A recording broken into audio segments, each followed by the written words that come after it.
Evangelho segundo o Espiritismo, capítulo 17, Sede perfeitos. Itens 1 e 2, caracteres da perfeição. Amai os vossos inimigos, fazei o bem aos que vos odeiam e orai pelos que vos perseguem e caluniam.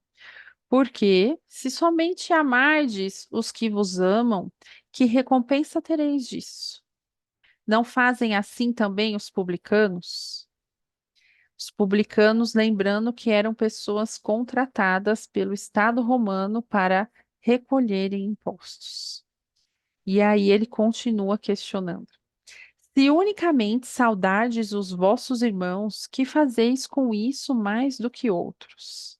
Não fazem o mesmo os pagãos? Sede, pois, vós outros perfeitos, como perfeito é o vosso Pai Celestial. Então, quando nós falamos, né?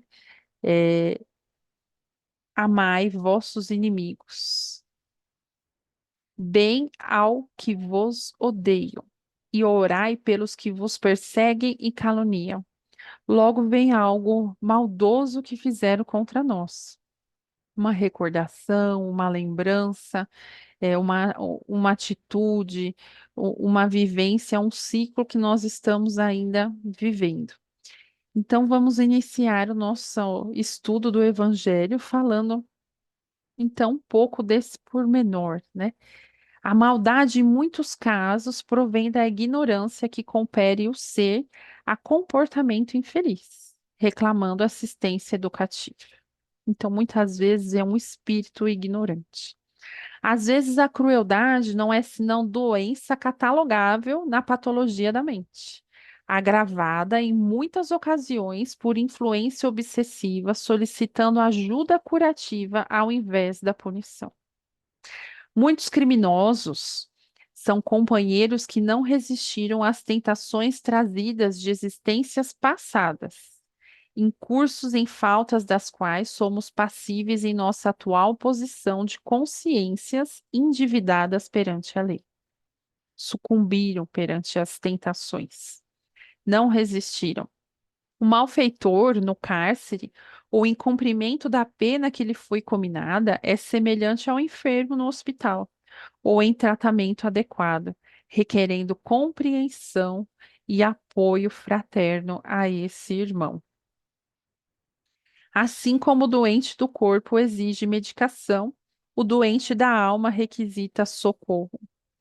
Tanto quanto não será possível prever a extensão do incêndio sem medidas que o combatam, ninguém pode, então, acautelar-se do alastramento do mal sem a colaboração do bem que o elimine.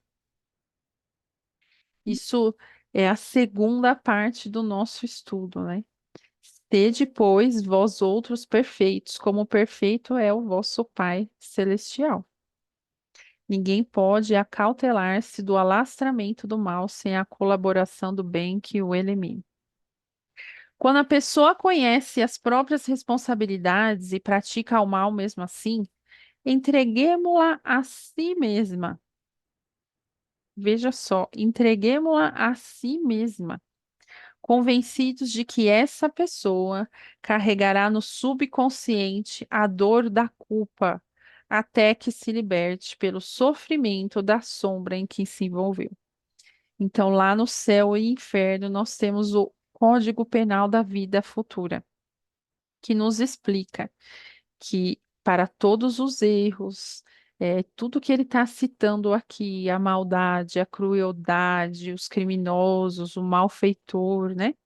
Para todos os erros que nós estamos colocando aqui exemplos grandes, mas nós temos exemplos pequenos, rotineiros, de pessoas próximas, não importa o grau disso, mas lá no Código da Conduta Penal da Vida Futura, nós temos três condições necessárias para apagar os traços de uma falta, que são elas arrependimento, expiação daquilo que você causou e reparação. Ou seja, o primeiro passo do espírito é entender que aquilo está errado. Muitos passam, sem ter a compreensão pura de que aquilo é um erro que afeta o próximo. Passam anos e até milênios sem essa consciência, que é provém da ignorância que ele nos coloca aqui no começo do texto.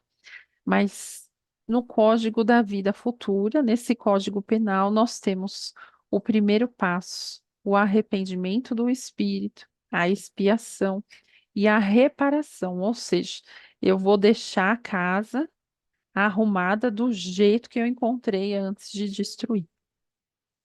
Então, situemo-nos em lugar dos nossos irmãos caídos e verificaremos que eles precisam muito mais de assistência que de censura.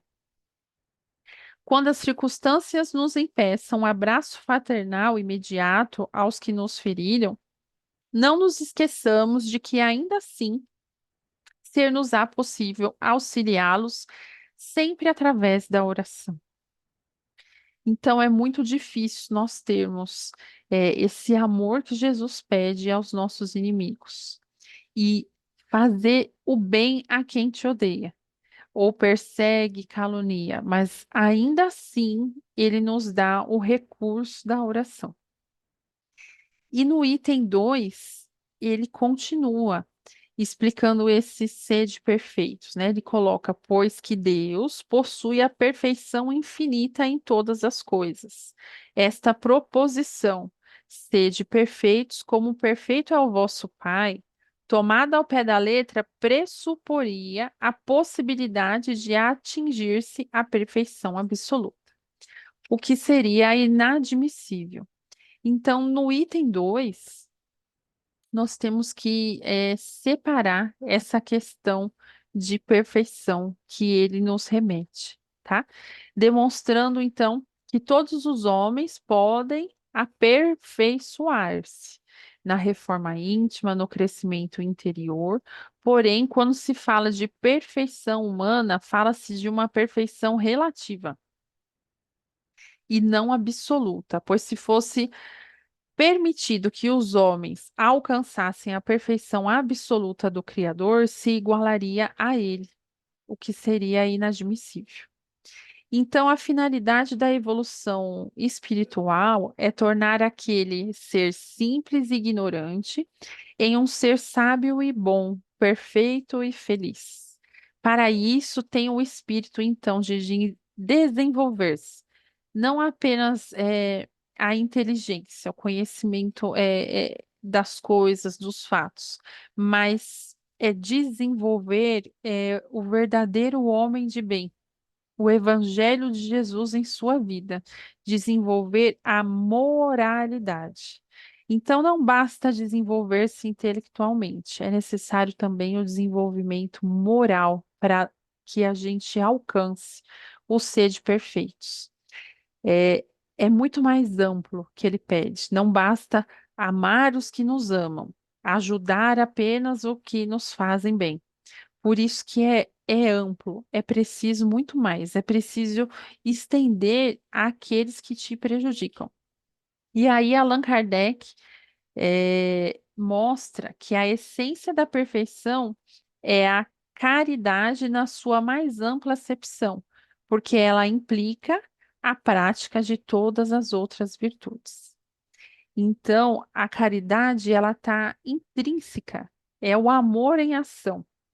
Então, lá no começo, quando eu leio, né, esse ensinamento, eu tenho que entender que é um irmão em processo de desenvolvimento, sujeito a enganos, erros e omissões, que eu tenho que conseguir, através da aplicação da caridade, da evolução, da reforma íntima, do crescimento interior, é, entender a ignorância e a diferença que está aquele espírito, e não eu ser mais imperfeito que o espírito, dar uma resposta pior, agredir verbalmente, agredir fisicamente, vingança.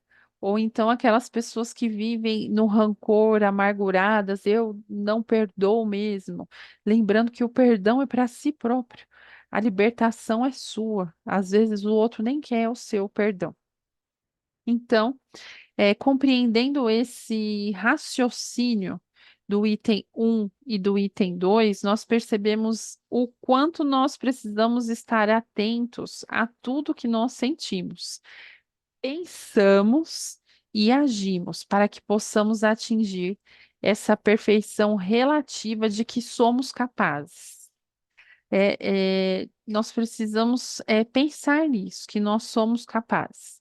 Porque quando se coloca a ser de perfeitos, parece que é uma coisa longe, inacessível, de outro mundo, que eu não tenho capacidade, não tenho condição para executar.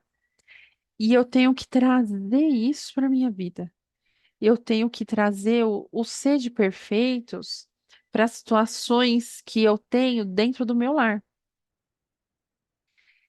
com as situações que eu tenho dentro do meu trabalho, com as situações que eu tenho nos grupos que eu frequento, ou aleatoriamente,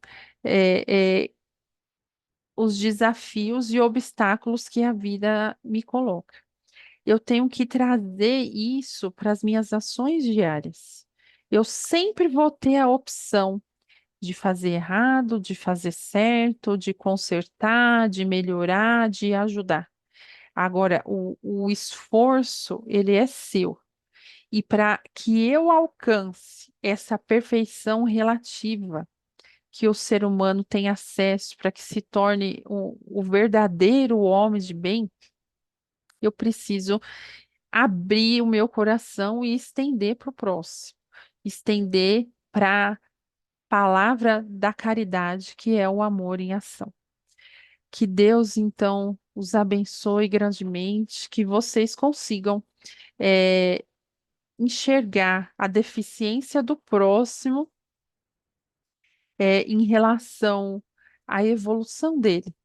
Será que realmente eu tenho que debater tudo? Será que realmente eu tenho que responder aquilo à altura? Será que vale a pena? Aqui, o único caminho que ele está dando para os que nos perseguem, os que caluniam, é a oração. Então, que Deus os abençoe grandemente e encerramos o nosso estudo do Evangelho hoje.